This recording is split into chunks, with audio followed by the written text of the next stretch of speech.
Here we go from SCNR.com. Major Democrat donors freeze $90 million in pledges to largest Biden super PAC until he agrees to exit the race. The frozen donations reportedly include multiple eight-figure commitments. According to a report from the New York Times, the frozen donations include eight-figure commitments. The decision to withhold such enormous sums of money is one of the most concrete examples of the fallout from Mr. Biden's poor debate performance at the end of June. The Times report cited two unnamed sources who only agreed to speak to the paper under the condition of anonymity. They say the two people briefed on frozen pledges declined to say which individual donors were pulling back promised checks, which were estimated to total above or around $90 million. It was not clear how much of the pledged money was earmarked for future forward super PACs versus its nonprofit arm, which has also been running advertising in key battleground states. The super PAC has been shying away from making major strategic decisions until it gets clarity on who will be atop the ticket, according to a separate person close to the group. Now, I'll say this. I don't know this means that donors are saying no to Joe Biden. It sounds like what they're saying is a combination of no to Joe Biden, but also what commercials are we running? We're not going to spend millions of dollars on ads for a guy who won't be the nominee in a week. So what can they do? I think this is one of the biggest dominoes to fall, and it's going to result in, it's the inevitable. Joe Biden cannot be the nominee. At this point, the money that's not going to Democrats for the presidential race will negatively impact all of the congressional races, and there is going to be a cacophony of people, Democratic Party members, just screaming, Biden's got to go. I think you're right. One of the issues here is that they want to have success in other parts of the race. And so much of presidential election cycles are wrapped up who's on top of the ticket. So I've seen a lot of reporting that donors are sort of caught in between. They don't necessarily like Biden. They also don't want to spend money on someone that they don't like. On the other hand, some are pulling out, holding all of their donations everywhere. And some are saying, well, we'll still give down ticket, but we don't want to give to Biden. It's just becoming a more chaotic system every day. Yeah, I think that earlier Nancy Pelosi tipped her hand when she basically gave Biden a week to make a decision, and she was, after he sent out his letter saying, I've made a decision, I'm staying in. right, exactly. And then Obama, of course, with George Clooney, he runs the letter by him, I love you, Joe, but you got to go. This is about your age.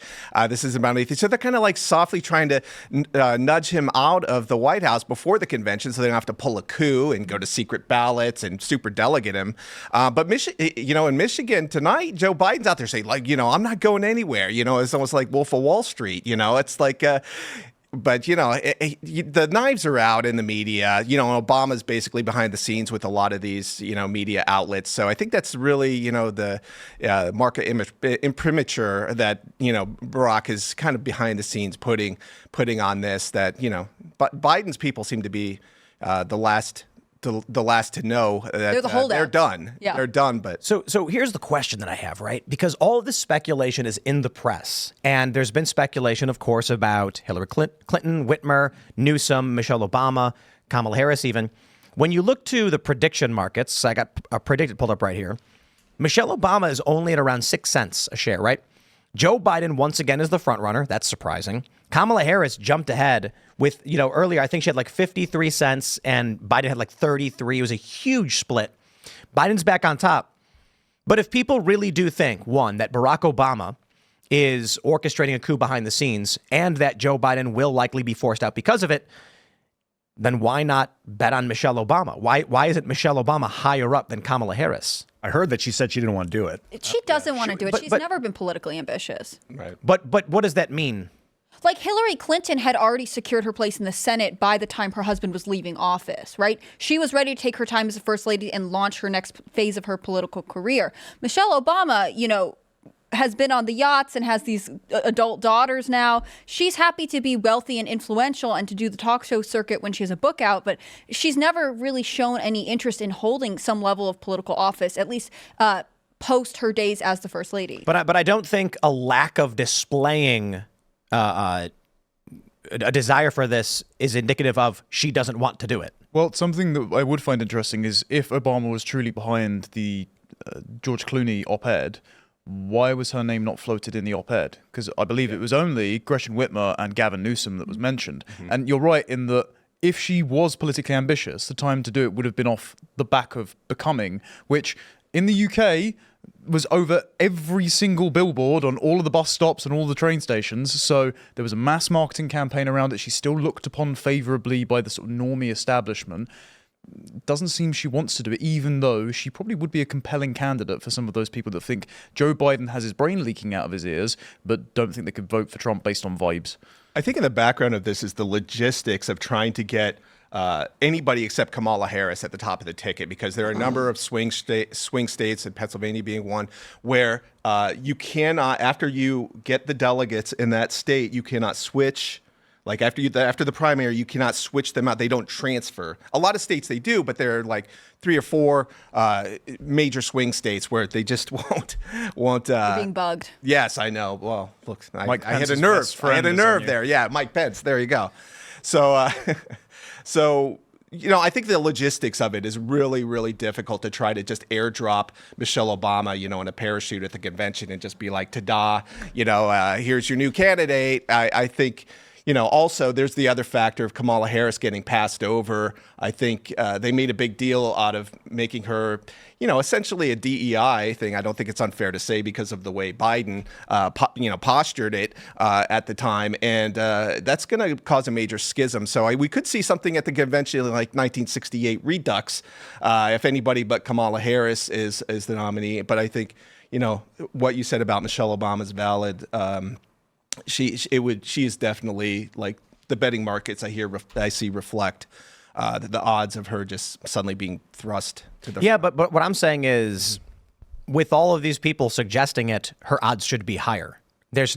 Everyone is convinced it's going to be Biden or Kamala Harris, which I think is stupid. I think makes no sense. Certainly could be the case, but Gavin Newsom should be higher than Kamala.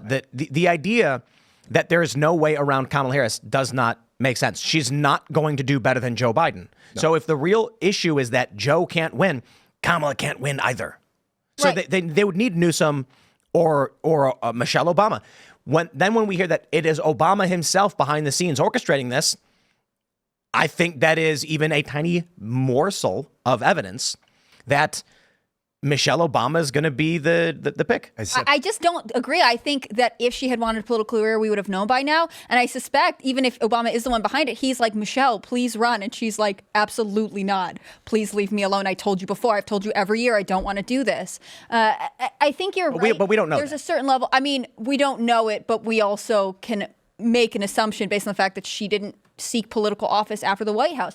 I think you're right that makes no sense. I think it makes a lot of sense given other people's history. She faded to the and background pretty happily. The lack of evidence is not evidence of. Well, I think she would also be do it. giving more political appearances and would be out there a little bit more the free. And you would see reports. Pull it closer to you. You would see reports in the New York Times where quietly behind the scenes, Michelle Obama, and their fundraising, like the fundraising chatter. I think you would see that around Michelle Obama because they would get all excited about it, and we wouldn't get these stories like super PACs freezing $90 million. There would be on the back channel with them going, hey, just stay patient. We have a plan. We've got Michelle in our back pocket. She's going to be excited, but now's not the time to do it. We're going to wait until the last minute in August, and then we'll make our push. So just hang tight. Democrats are pretty good about communicating back channel and staying, in lockstep. So I think that's. I think part of the appeal of Michelle Obama is that Kamala Harris is not good enough, right? When they were running Joe Biden, they said, here is Joe Biden, but he will sort of be the last white man candidate, and then we'll have a diverse lady president.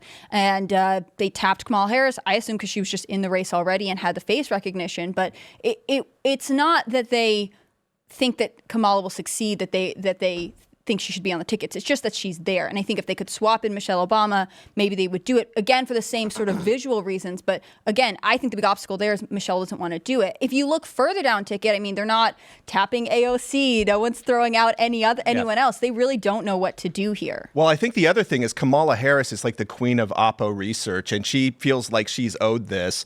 And so what you can see is like if somebody is going to pull a coup on her, she's going to torpedo whoever is going to be the nominee, back channel. She has her ways of just dumping dirt. And, so she's probably doing the power politics thing of like holding some dirt and, holding some things against the other candidates, and very plugged into the DNC, making sure that her people are making it known that they're going to pull some shenanigans. Then, well, she's going to do the same thing right back to him, because this is her chance, her moment. She is super ambitious. Well, and if she thinks there's any chance Biden could win, it behooves her to be like, yes, you win, and then inevitably 1 year into your term, when you can't complete it, you bow out and I get to be the president. I mean, I'm sure she's thinking pretty strategically here. Thanks for checking out this clip from Timcast IRL. Make sure to watch the show live Monday through Friday at 8 p.m. Subscribe to this channel, and we will see you all there.